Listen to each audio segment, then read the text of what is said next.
Evening, everybody. This is Mark Fitzpatrick, Tide Club Kansas City. Welcome to those of you watching us live on Zoom and those who also will be watching us on YouTube. We are very excited to have our annual meeting with recruiting expert Danny Heitert, who joins us from St. Louis.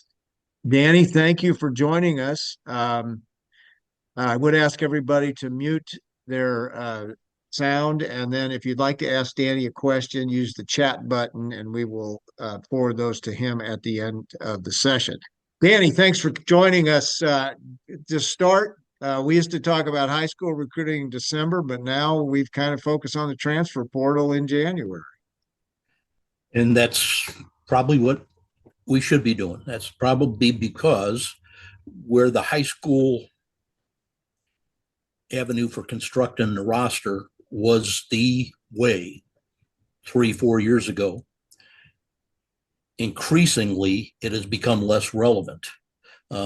So we would typically talk in the first week of December on the eve of National Signing Day for high school.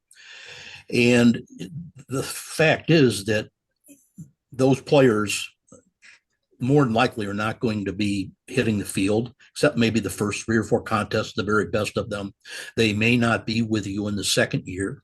And so it's still an important part of roster construction.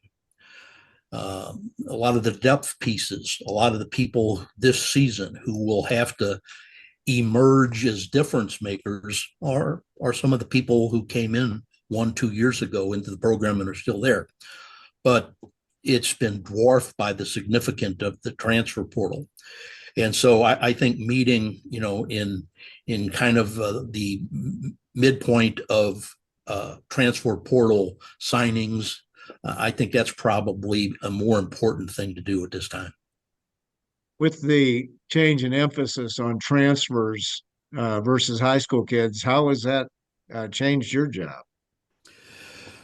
Well, there's not the time, because you become aware of who the targets are so late in the game compared to high school. Those high school kids are identified by each and every program, official visits and things like that, pretty early. And so you can start to gather data on them, film on them, huddle on them. That's later in the calendar, later in the signing schedule for the transfer portals. So it's a hurry up. And so in every case, I'll get the schedule out and I'll check where do they have recorded statistics in any game. And so that I don't waste time on games they didn't even appear, because there are some players that Missouri has brought in who have played very little at their previous spot. Nonetheless, they have a threshold. They've met a threshold of talent. I think there's going to be a lot of cases, like, say, defensive back for Missouri at the free safety in the corner position, where you have a lot of people who have never started, and yet they have a baseline of talent, size, speed, quickness, change of direction. And they are going to go through a competitive environment in the spring and in the summer and in the fall. And the ones that are have a great capacity to learn from the coaches, learn the scheme, execute the scheme, and be consistent executing the scheme, despite the fact that they've not started before prior, that becomes irrelevant to me. If good competitive environments can breed good competitive players, even at the Southeast Conference level. I've seen it happen in the last few years where places like Georgia Tech in the Atlantic Coast, Iowa in the Big Ten, in much the same position, bringing in players that don't have a deep resume, and yet they have that baseline of talent from which you can do something, and they do something. So it's not a doom script if you come in and you have a situation where you have 8 defensive backs, none of which have started, maybe going for 2 open positions. From that brew, you can get something pretty important. And that kind of competitive environment also kind of fosters quote, the brotherhood, but a team culture that is good. Your question, no, everything's hurried up. I'll look at film of any game they played, uh, as many copies of the film as I can. Maybe something gives me a different angle on something. Defensive backs are particularly hard to see their break on the ball from TV broadcasts. So if you get 3 episodes of that in the course of 5 games, that's what you've got to kind of judge from there.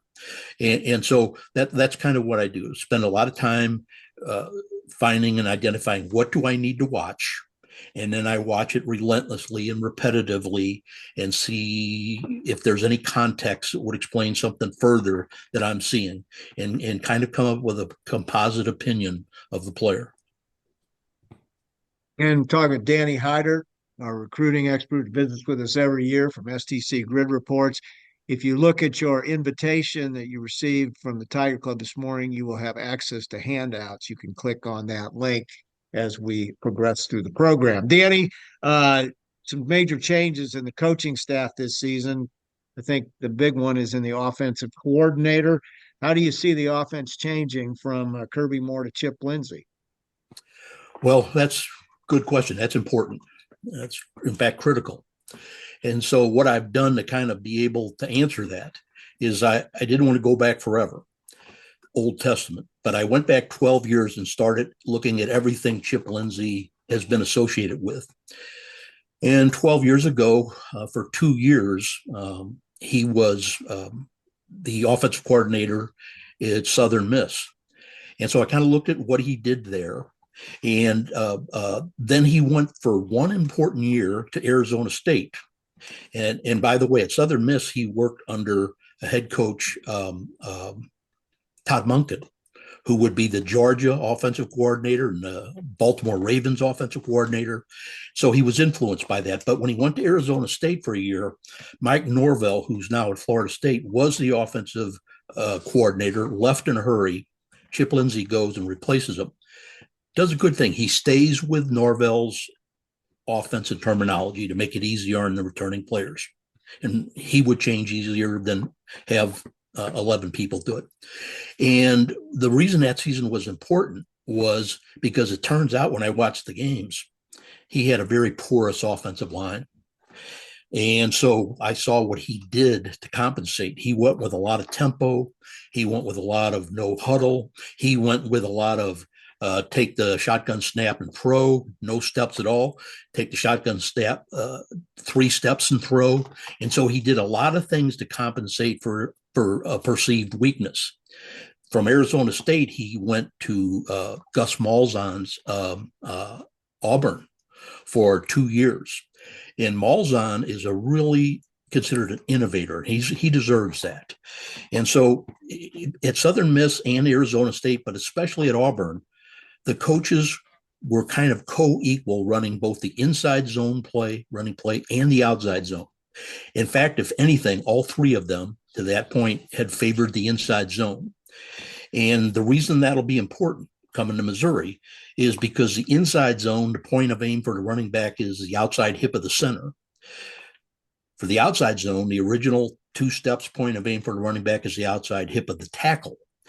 And so on the inside zone, you need guard to guard people who can get some displacement vertically of the defensive front, because it's coming right up behind the center. And they need it. So you need some smoke in there, some muscle mass in there. But the outside zone is really, and the reason Eli Drinkwitz, and I agree with him on this, really favors that 10-1 over the inside zone, is because it's the jiu-jitsu of all running plays, which is it's a combat style that takes the mass and strength and size of the opponent and counters it with throws and things like that using the momentum of the opponent. Well, the outside zone takes offensive linemen who have lateral quickness and the ability to wire on and stay connected. It takes a different type of offensive lineman to run that play. And it is a way to counteract superior front 7s and front 8s defensively. And so on any given year, you look at the offensive front that Missouri is going to put out there, tight end to tight end or tackle to tackle, against the fronts of Texas A&M, Texas, Alabama, Georgia. I know who I'd bet on there. And so the outside zone gives you a chance to get them moving laterally in a dynamic fashion. Gap integrity is hard to maintain, and lesser athletes can beat them. You hand it off to an Ahmad Hardy, a Jamal Roberts. You can really take control of superior fronts. And so up to the Auburn spot, all of the places Chip Lindsey had been exposed to kind of balanced it inside, outside zone. Then Chip went to North Carolina for 2 years. He had Drake May. And the big change there was he went from kind of in the passing game, from an air raid principle to a full field principle of passing structure. And the air raid principle, basically, it takes wideouts and puts them right up to the sideline on both sidelines, and literally takes great big huge line splits and spreads the defense out to the max horizontally. And basically a quarterback will take and spend 80% of his time reading one half of the field, and only if things falter there or get congested there does he come to the backside. And so it's a simpler learning structure for quarterbacks. Typically they can get off the ground and get moving quicker as a quarterback in that system. North Carolina and Mac Brown, went for the full field experience that the pros use. And with Drake May, and that worked fine, but that was what he was exposed to. But the last thing I looked at for Chip Lindsey was last year at Michigan, which could end up, in terms of Missouri, what transfers being the most important of his previous experiences. And that was the way he used tight ends. The way he used tight ends was in some ways similar to Missouri, but in more ways different. And Missouri has paid the price of growing tight ends for 3 years. When Brett Norfleet and Jordan Harris started as freshmen, Brett came out for a freshman and really was rambunctious and sometimes didn't even know what he was doing, but he was successful because he was fast, he was violent, and he was healthy at that point. Jordan Harris was at the point of attack, strong base blocker, rocks for hands at that point of his career. And so the next year, both took a step forward. Now, Brett got hurt a lot, but Jordan Harris made a advancement to being a little bit better base blocker, which was like C+ to B-, and a little bit better receiver, like C- D+ to C. Now here you go into this next year with them, and you add Jude James to the combination, who's more of a smaller guy, but an excellent pass receiver. And you've now taken a group that you struggled with and lived with, which was kind of average, and now it's a plus, it's an asset. So the fact that Lindsey, I think, if I had to forecast how he's going to change things, one of the key ways would be by tight end.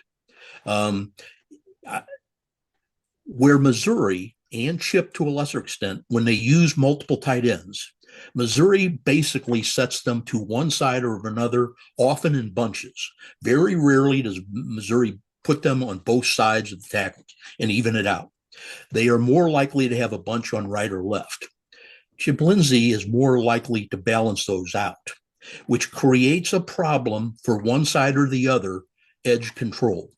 If you got them on both sides, tight end on each side, more than likely, one of them, a primary edge support, is going to be a cornerback.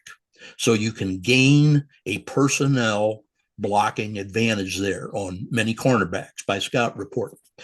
The other thing he did, which was really, in terms of the United States collegiate football, he did something that you see in pro football the last 3 years with tight ends. Well, you see it with wide receivers and pros also. And that is the way he motions tight ends. Missouri, all this year and all through the Drinkwitz regimes, has taken the tight end wherever he aligns. Of course, he can't motion if he's attached on the line of scrimmage. So he steps back into a kind of a slot position off the line so he can motion, but it's always back towards the ball, the snap point. He may stop at the snap point, pull up and block, but he more than likely is going to go across the ball to the other side, release to a route, kick out a backside. He's going to go past the ball. What you saw with Chip Lindsey sometimes was he'd take the tight end and motion him out beyond the wide receiver, so he became the widest. Now you see that in pro football. And you can't do that if it's going to be Jordan Harris. But if it's Jude James or even Brett Norfleet, you got to widen and respect it. But all of a sudden, Donald Alugabade is going to be kind of in a slot position now, where he's going to be hard to double, harder to bracket under, and eliminate. Any wide receiver can be eliminated. That's why they took Luther Burden and put him in the slot. It's harder to eliminate a slot than it is a wideout. And so one of the things I could see Missouri doing is introducing a little bit different way to use tight ends. Another way, based on his Arizona State experience, you might think, well, he used a lot of hurry up, no huddle there. Is that what Missouri is going to do? I think just the opposite. I think unless they're in a less than 2 minutes or in a half of the game, I think they're going to run the clock down to 5 or 3 seconds every snap. The little brother is this year that needs to be protected is the defense. It's been flipped this year. The defense protected the offense. Now I think you have to protect the defense some. You can't continually expose them. When we talk about defensive personnel a little bit, you kind of see where I'm going there. There's some exposure areas. So I don't think they use much tempo at all. But back to the tight ends. Another way I think they use the tight ends, I had a conversation Tuesday in St. Louis with former Missouri quarterback great Pete Woods. And he said, why does Missouri never throw the ball to the tight end in the middle of the field? And my answer at the time was okay, but it wasn't great. It was, well, if it's Norfleet, you go in there in that combat zone, they're going to bust you up. And he's a little fragile, and they may have been overly protective of him. But the more I thought about it, I said, no, what I think is going on is colleges more and more, and we follow Missouri. So if we think Missouri doesn't throw in the middle of the field, nobody's throwing a lot in the middle of the field. It's becoming congested in there. And that is because defenses are dropping a lot of people into robber positions, which is to grab crossers, to upset routes and things in there. Outside linebackers, even inside linebackers, typically move horizontally outward to hooks or flats.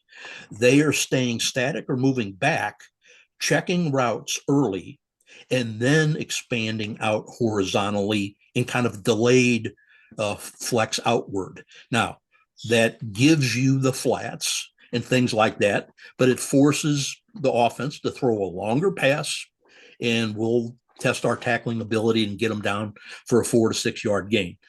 Offense will be happy with it. Defense probably be kind of happy with it, but they're really protecting the middle of the field pretty well. But I think they're probably on the tight end use. I see tight end motion used differently. I see balanced tight ends. I see Eli insisting, and he should insist, and Lindsey probably will agree once he sees the fronts you see in the SEC, much more outside zone as it's always been than inside zone by a factor of 8 to 1, something like that. I think Missouri has gotten a transfer portal addition. His name is Josh Atkins. He's from Arizona State. And I think he's probably one of the more underrated transfers out there. Now, I'm not saying he's Trost, the tackle we got from Wake Forest, did such a great job, but he's really good. Now, when you look at the Pro Football Focus scores on him, they're low, and I don't care. because I looked at his games, 4 games in November, and he is about 6'4", about 310, but he's a little fleshy, but he's very quick. He changes directions very well, hits moving targets. He's got a decent base block pop. He's not going to be overpowered easily. I think functional strength is the only thing that's keeping him from being good to very good. But one of the things I think Lindsey may do, if I were in his position, I'd investigate it. Missouri hardly ever runs a play called counter. It's one of the staples of the inside outside zone package. The outside zone really is not deceptive. There's not a lot of deception to it. So linebackers or second level defenders, when they see the outside zone coming, they see the first 2 steps. As soon as they're sure that's not a play action pass, they're screaming downhill into their assigned gap in a bad mood. And so you're kind of you're just depending on that play then for, horizontal gaps to appear. One of the ways to get some misdirection, and Arizona State did a lot of this with Josh Atkins at tackle, is they take 2 steps in the direction of an outside zone, but he bends it back towards the other tackle. Now, the tackle who he had originally stepped towards pulls across and kicks out or leads through around the other tackle. So imagine this. Let's say we had Josh Atkins at right tackle, Caden Green at left tackle. We fake kind of the outside zone to the right. He takes 2 steps and he bends it back, Ahmad Hardy does, behind Josh Atkins, who is an excellent on-the-run pull blocker. And he leads up through, guess who? Behind Caden Green. I think Josh Atkins comes in maybe as your second best blocker now. And so you've got your 2 best blockers at the point of attack. So maybe Lindsey looks at the counter as a play you run 2 or 3 times a game as opposed to never. The last thing I can kind of maybe see happening is, Eli has made a couple of pronouncements late in the season and since the season ended about we need to rework the passing game. Now, my bias is usually pro coach. I'm not blind to coaching errors and malfeasance and play calling, things like that. But I tend to give them the benefit of the doubt often because they spend so much time on it, prep. They know what they're doing. And in terms of Kirby Moore knows zone and man route combinations at any level of the field. It's not like he's unaware of that stuff or ignorant of that stuff. So when I think what could change with Lindsey, and I saw some things that Michigan did, pro-style pass protections. There's 8 to a dozen different pass protections out there in the Bible. And Missouri, you've got to have 2 or 3 of them ready for any game. Because what you don't want to do is be getting smoked on the pass rush and your kids come back to the sideline in between possessions and the coach has no answers. That can't happen. So if it's personnel breakdown, that's one thing. But if teams have scouted you and have baited you into some protection call that they know you're going to adjust a certain way, and then they counter you right at the snap point with something altogether different. I think when Eli talks about reworking the pass game, I think you're going to see some different versions of pass protection. Now, the first pass protection move I would make is I would sit my Heisman Trophy hopeful down. And I would say the Heisman Trophy goes to the best player in college football. You want to be in that conversation. I get it. Well, then pass block. Let's make that goal number 1, Ahmad, for the upcoming season, pass protection. And because what's happened is on any given passing down, It's obvious. Jamal Roberts is in the game. Now, it doesn't mean you have to pass when Jamal's in there, but it means you can pass. When Ahmad's in there, they're running. They are running the ball. And so that would be the first rehabilitation to my passing game would be running backs have to block. There's enough time to make that the goal and get it done. The other thing, you can do some things, I think, in scheme protection. I think that represents the change in the passing game. So I think in the passing game, if we want to flip to some of the personnel on offense, in the passing game, you've got receivers, a couple of incoming guys. Of course, you got Donovan Alugbode. And like I said earlier, you can eliminate any wide receiver. You can roll coverages to him, linebackers underneath him, before and after him, underneath and behind him. I can eliminate them. And that's what they did Luther's freshman year. They tried to eliminate him. And he had an okay freshman year. He busted out his second year. Theo Weiss was there on the opposite side of the field, balancing things out. So if you want to roll in bracket to Luther, go ahead. Open space here for Theo. And so what I think they've done with their transfers on wide receivers, Caleb Goody from Cincinnati, near warp speed guy, only caught 300 or 400 balls. That's a nice season. But this is the team that had probably the best transfer portal quarterback in the country. Cincinnati did. They had three other receivers that were excellent. They had a great passing game. And Caleb Goody, he was part of a balanced attack. He can take more of a load here. So I think he gives you a push on the back end. He gives you what you need. And they also brought in Horatio Fields from Auburn. Now, he didn't get to play much for Auburn because in September, he broke his foot. So he didn't get to play much. But he's about 6'2". He's around 200 or so. He reminds me, not as good, but the type of Donald Alugbade. That is, he doesn't create great separation, but he's open even when he's covered. He really uses his body well. He's got long arms. He's got magnetic hands. He's a tough guy, runs nice routes. He's great against the sideline, seems to have great awareness of the field and the sideline, and he catches everything. So think Barrett Bannister, more athletic. So if you got Horatio Fields, Caleb Goody, and Donald Alugbade, and you've got Brett Norfleet and Jude James, that's not bad. That's not bad.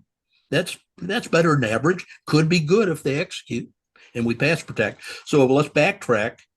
Running back, we know what we have there. We're premier there. I think we can improve on the pass blocking, but we're really good there. Quarterback, Austin Simmons, Matt Zoller. You know, Austin Simmons, about a year ago, it was Sam Horn or it was Brett. I mean,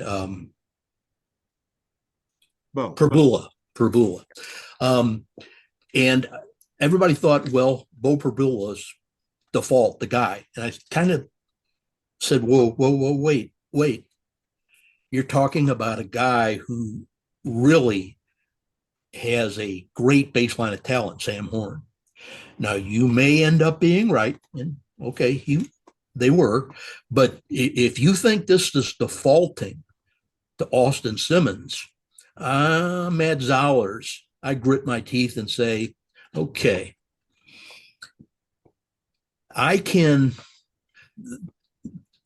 Eli told me I was a bit timid sometimes back there.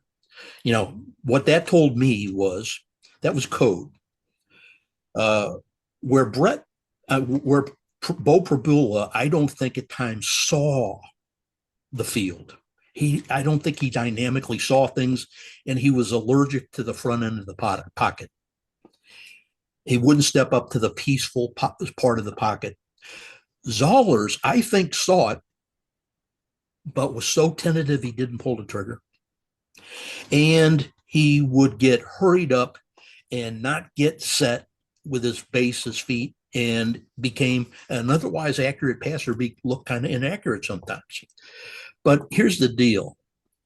There's 6 months till the next game. Okay, that's 180 days.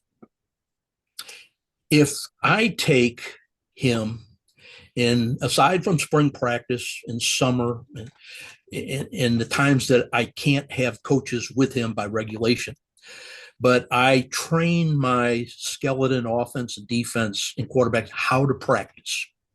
Here's what we do. Here's how we practice. Here's how we simulate this game situation. Here's how we simulate that. And oh, by the way, you do it in our field house. And oh, by the way, I might have a videographer come by and film it and look at it later on my own. I'm talking about the coaches. In 180 days, if I do 300 intentional passes, that's 54,000 passes before the first game. Matt Zollers could make that jump. He could make that jump. Now, I think it's going to be Austin Simmons, but I'm just saying, don't rule Zollers out yet. He's got good arm talent. Austin Simmons comes in, nice stature, got a fluid left-handed stroke that's repeatable, especially in the quick game. It's just like he's a master skeet shooter. And he's so accurate in the short game and throws on time. And when he is not pressured, he's very accurate, intermediate, and long. He throws long really well. And he's got enough linear burst that it's not a problem, not a strength, not a problem. He's got a little bit of wiggle. He's not a make you miss like Perbola, but it's good enough that it's not a problem. And so, in fact, if you looked at the just sheer arm, miles per hour talent in the room, the best I have seen at Missouri was 2008. Here's the arms for velocity you had. You had Chase Patton. I don't know if you remember Chase Patton from Rockbridge High School. Hellacious arm. So I'm in practice. A.J. O'Fodley, I visited him and watched Chase throw it in high school, 65 yards on a dime. You had Gabbert. You had Blaine Gabbert in that room. And you had Chase Daniels. So you had some really, Chase Daniels was the weakest arm of the group, not the worst arm, timing, touch, all those things. So this year, you look at Austin Simmons, you look at that arm, that's the equivalent of Gabbert. You look at Zollers, that's close to Patton. You look at the new freshman, Gavin Sidwar from Pennsylvania, just miles per hour, that's Chase Daniels like. They have some serious arms in the room. So to me, skill position, I think the receivers are a plus, not a negative, even if there's nothing added from the time we talk here. Quarterbacks, there's raw material there. It's got to be coached and it's got to be consistent, but there's raw material there. The running backs, you're in great shape. I mentioned the tight ends, I think, are in a good position now to get your return on 3 years of investment. Offensive line, Dominic G. To me, when he plays guard and he's covered by a defensive lineman in an even front, a 40 front, and those players are from Texas A&M, places like that, his punch does nothing really to bend their knees at all. He's got some quickness. He's real smart. But now when you move him to center, like I think they do, which he's played effectively, you don't see many odd fronts in the SEC where the center is covered. You see Mike linebackers. Now, the SEC, a lot of teams, including Missouri, uses what's called the bear front, as in Chicago Bear, and it's used in situations. But that front covers guard, center, guard. So it's not that he's never going to be covered, but most often Dominic G doesn't get covered. He's a better Dominic G. At guard, Curtis Pegler, to me, he's like a one-handed fighter where I don't have to worry about his left. I have to worry about his overright. I don't have to worry about his left jab because Pegler, you run a zone play where it's step right, wide zone play. He's quick enough to do it. He's got mass. He'll get up into you, gives a good effort. But you put him in an either or position, right or left. His change direction, it's common at best. He has trouble with the second move. So in pass pro, Pegler struggles sometimes. He's got to bring that along, which I think with coaching can be done. Now, the other guard, we don't know who that's going to be. Is it going to be Tristan Wilson from Lebanon High School? He, I think, has got much better pop than the other two I just mentioned. I think he can pop defensive tackle and get some movement. Pass pro, they've got some work to do. So, you've got Logan Reichert still sitting out there. We don't know what's happened to him. I don't know what's happened to him. I know in high school at Raytown what he was. He was a huge guy with good bend and torque for that size and mass, but his initial pop was not great for that size, but he would wire on and stay connected. So, you could play a game against Logan Reichert and have one or two bruises only, but he would have blocked 85%. He would have tied the guy up and got the runner by and protected the passer. So I could live with that type of player. And so, what is out there at guard, it's not totally clear to me yet. If it's Tristan Wilson and Curtis Pegler, that may be good enough. It may not be. At tackle, I think you're better than you think you are. I think Green, you don't think about moving him back inside. I think when I saw him at Oklahoma, I worried. In confined space, he was excellent. In open space on the edge, I thought, oh boy, same thing I was talking about Pegler. Is this change of direction good enough?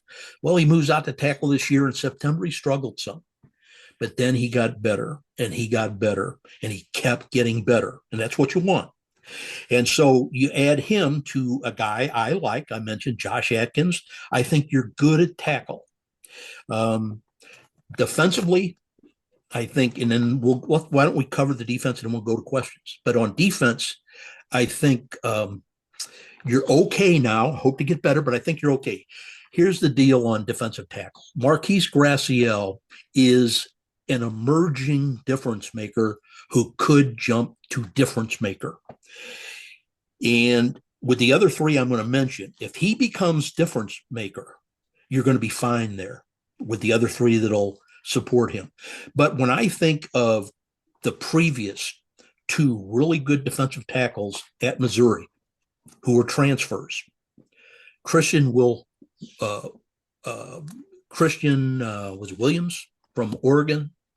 I think it was Christian Williams came from Oregon, and he was kind of where Graciel is now. When he came in, he was not. It was Christian Williams. He was not what he became. He became that at Missouri. Then Missouri brought in Chris McClellan the next cycle from Florida. I saw him at Florida. He was not what he was at Missouri. He was kind of where Graciel is right now, which is explosive within a series, any given series, but maybe disappear the next series. And all of a sudden, big play comes up 2 series later. Oh, here he is again. But McClellan and Christian Williams became consistently intense, quick, massive guys. Graciel is on that threshold. So if he takes that step, and you've got next to him from the Kansas City area, Jalen Marshall.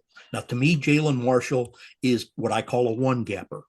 He's a great gap control. He's going to be strong in there. He's going to be able to anchor the point of attack, shed, and maybe get a little bit of pursuit right or left. He's not going to be cover some expansive territory with Jason Marshall.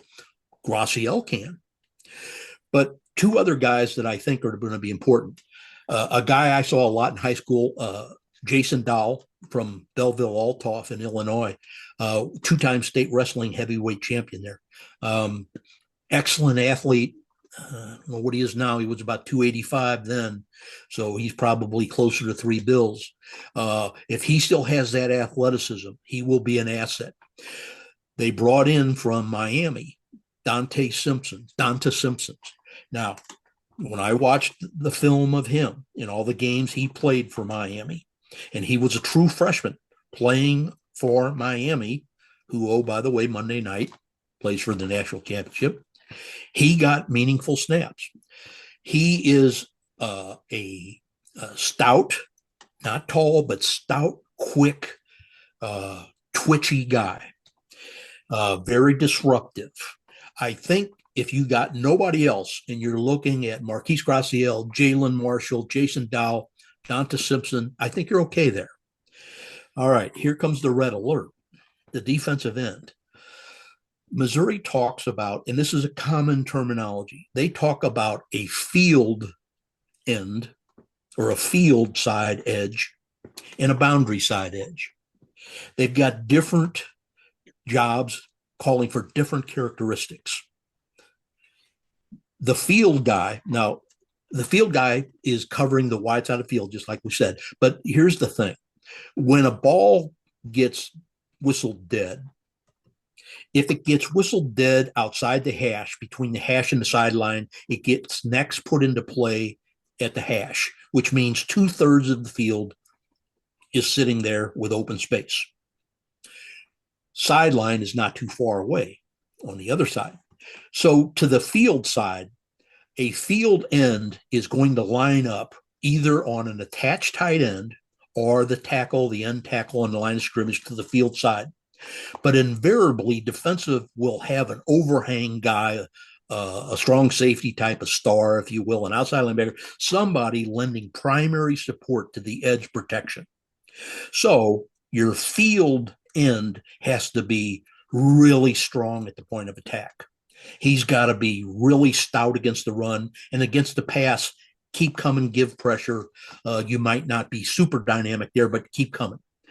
So, we've had some really good ones. Darius was there for a while. Zion was there recently. Those are really great field ends. Now, what you're probably looking at Langdon Kitchen from Northwest Missouri State, who transferred, got meaningful snaps, tall guy, good at the point of attack against the run, pass rush. He'll give you some pressure. That's not really his strength. And you've got DeMarcus Johnson coming in from Hutchinson Junior College, 6'8", 240, 250, very athletic, but he hadn't played in 2 years. And junior college transitions are not easy. I struggle to find many examples of junior college players that have come to Missouri and had immediate success. There's usually a struggle there early. So you've got that. Now you brought in Jaden Jones, a Florida State guy who's really kind of a run support guy at the point of attack, not much upfield pressure and pass rush. So you've got kind of I think you're maybe, if nothing is done there, I think you're probably looking at a run down, pass down substitution thing, which it might be okay, but it's not what we've seen for the last two people who have played that position, Zion and Darius. The boundary side, I think Missouri is good. First of all, like it sounds, that's a guy playing on either the attached tight end or the offensive tackle to the boundary side. Now, here's the thing. Many defenses are schemed so that he is the primary edge protector. There's no overhang usually there. There's no strong safety outside of him backed off 4 yards. The corner is the next one, and he's backed off for deep third, deep half, whatever he's going to do. So what that suggests is that guy has to be able to run. He's got to be pretty strong at the point of attack if they run right at him, but he's got to be able to handle his original stance to the sideline. He's got to be an athlete. So what they have there is Darius Smith, tall, lean guy, not great at the point of attack, let's be honest, but boy, can he fly around. Rushes the passer very well. And you've got Dayton Hopkins from Herman High School. Dayton Hopkins is 6'5". Last I saw him, 225, probably bigger now, stronger, can really run, athletic. So I think at the boundary side with Dara Smith and Dayton Hopkins, I think you're really good there. It's just at the other side. So I've described a position inside where you're good enough. It's a plus. It's an asset. Field side end, I worry about that big time. Short side end to the boundary, I feel pretty good about that. Inside linebackers, uh, Nick Rodriguez, he's all over, got great range. Really, you don't think of the inside linebacker being able to get to the wide side sideline. He does. Now, the only thing about Nick is he's not large. If you run right at him, sometimes he has to give ground, bow backwards to be able to get around you, and he will. He will get around you, and he will fly to the sideline. So he's got great range, excellent pass zone pass guy. And you've got Robert Woodard, who they brought in from Auburn, thick, twitchy guy, really attacks ball carriers, lots of range, similar range to Nick. So you've got people that can really run there. If you had to spy a quarterback, either one, flip a coin. They'll both do a really good job of that. So I think you're good there. Behind them, you've got the guy I was asked a year ago who might play the earliest of anybody. I said, well, it would be a freshman last year. I said, well, it depends on injury, of course. But I said, look out for Dante McClellan from Canton, Ohio. In the very first game, he does a pick six on the very first game. And he is a Nick Rodriguez type. And then you got Jeremiah Beasley. I think they're good at inside linebackers. I think they're good there. But like defensive end on the field side, it's this secondary where triage may be needed. At safety, you're good with Santana Banner. Trajan Greco behind him, I think that's okay.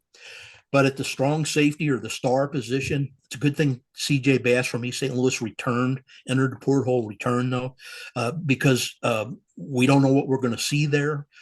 He was a bad dude in high school, but this is different. They got Jaden Blair from Notre Dame, a really tall, kind of unique type of guy.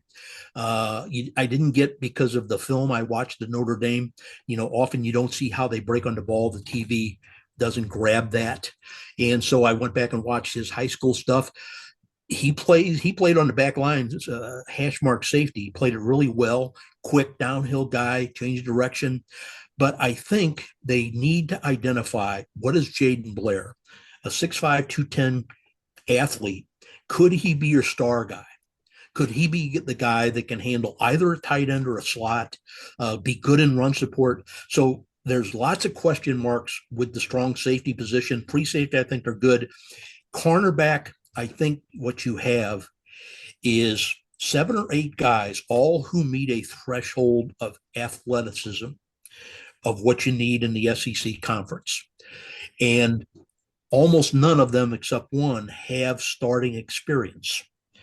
And that's okay to me. It's not preferable, but it's okay.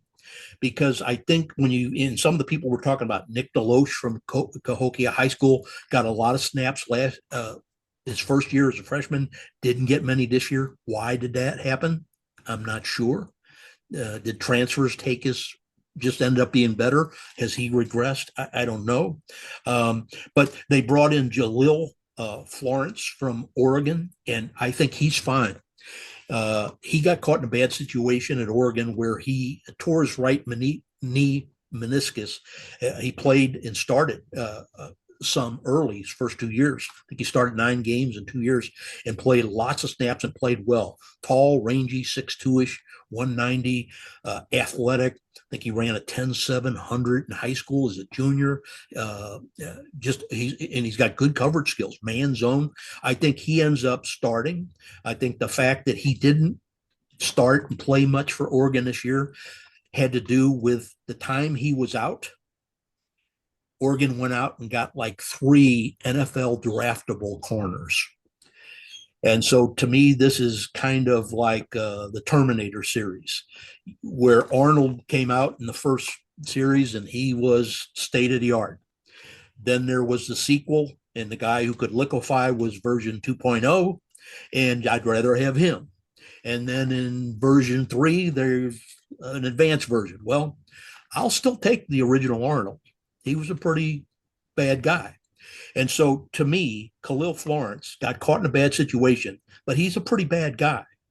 And so you got him, you've got a number of guys. They brought in Kensley Lewid Faustin in as a from Auburn as a kind of smallish, short, under 6 foot, but wow, is he fast. He's really fast, defensive back, safety corner, nickel guy, but he doesn't tackle well. And to me, that's a deal killer. It's kind of what I was talking about, Ahmad Hardy and blocking. To me, it's near unforgivable if I can't line you up and risk you not being able to tackle. And so, because they will find you on film and run at you. And so but they've got a lot of people back there who are athletic. And so I think you put them in a competitive environment starting in this off season, and from 7 or 8 in a competitive environment where they are in a competitive environment to learn the system. Who learns it the quickest, the best? Who executes upon that learning, the scheme, the techniques? And then who is consistent executing the scheme, the techniques? I think from a group of athletically talented people in a competitive environment, I think you can be okay. It's just we don't know yet. But I've seen teams recently in the same predicament that end up being fine. I looked at like Georgia Tech in the Atlantic Coast, Iowa in the Big Ten. They've been in this exact position where you got people who haven't started, and you say, oh no, but their coaches internally go, okay, we got some answers. You just don't know about them yet. And so I'm saying we just don't know about them. So that's kind of how I see this thing coming up. And it's just WAGs, wild ass guesses at this point. Okay, we have a couple questions. If you would like to ask Danny a question, go to the chat room. First up, question is, at what position do you think the Tigers still need to improve in the final days of the portal? I heard secondary, or would you look at I somewhere think else? number one, I've got to have field side ends who are going to perform that job. But you're not wrong. Again, I don't know on the secondary pieces, these corner positions, if you're going to bleed out in a hurry, those backline people where you bleed out first. And I know you build your team in the line of scrimmage and from the front to the back, but if there's going to be a quick and fast bleed out, it's going to be, you could be doing everything right at 10 or 9 of the positions. They could be grading out technique wise and beating their person. And if you fumble back there, okay, it can look like one squad is just so immensely better than the other. And it's just that your back end people suck. Next question, does Simmons being left-handed affect the blocking protection schemes, and do receivers have to make some adjustments? He's the first, I can't remember last time Missouri had a left-handed corner. 2 things about that. I would say my first concern would be, do I want to switch my tackles? As much as I like Josh Atkins, I'll still take Caden Green.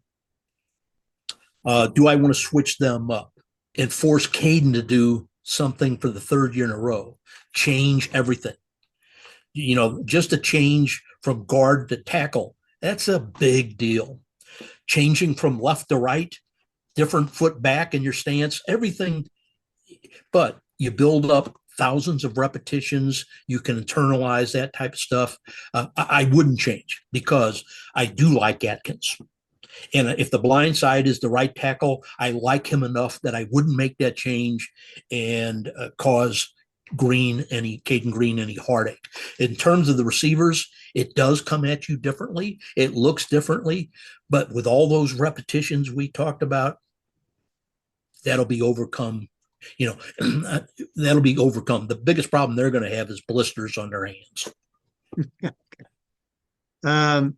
Tigers kind of struggle with special teams a bit this year. The question: do you expect Blake Craig to be back as a reliable place kicker, or what do you think of the portal punter Bruno Rios? I'm not sure I'm pronouncing that right.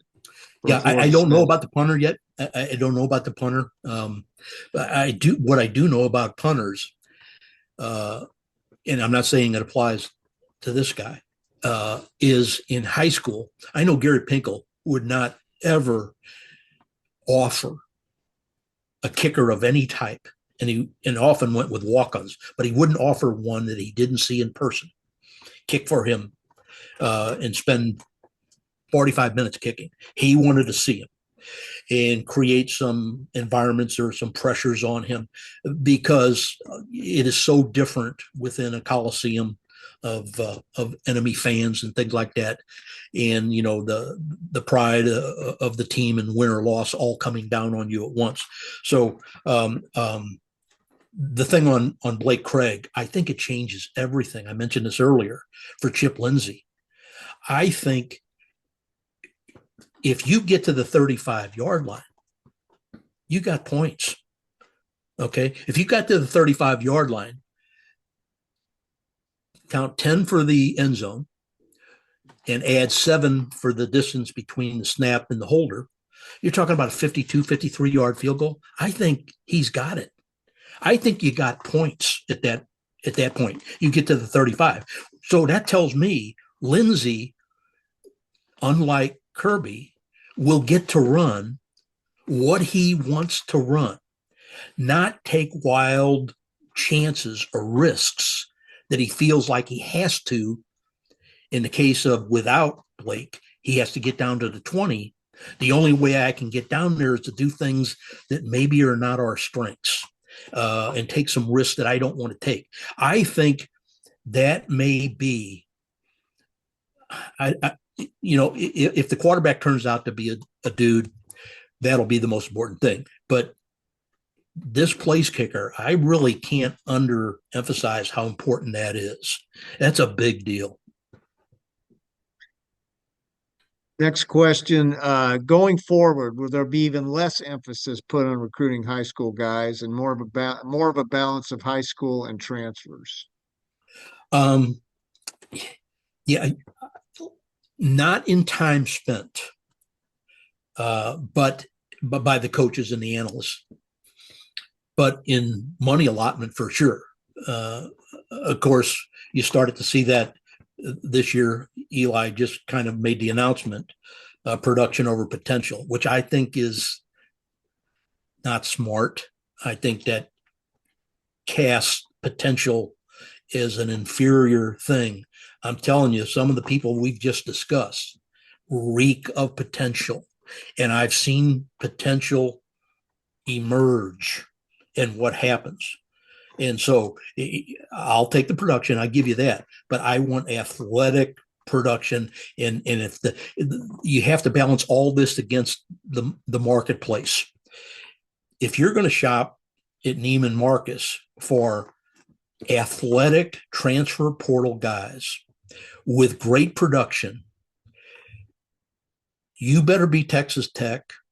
You better be one of these budgetary monsters, because I think the budget dictates where, and I don't know exactly, there's no transparency on these numbers, but I'm just surmising from what I see that he made a very good budget judgment on Simmons, the quarterback. That's a potential thing. That's a potential thing that may turn out really well. That if you're going to fish the potential pond, you're probably going to get the best value for your available budget. And I think that is a decent pond to go from. I mean, and so the answer to the question is time spent on high school, money spent versus high school and transfer.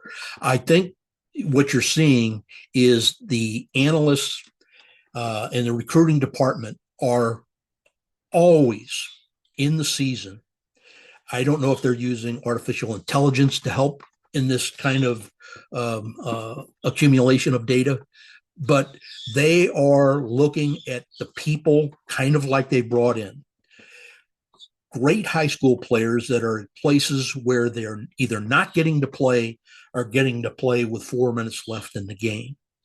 And they are building data troves and composite dossiers on all these type of guys. So they're ready to go once that portal opens and they find out if any of those.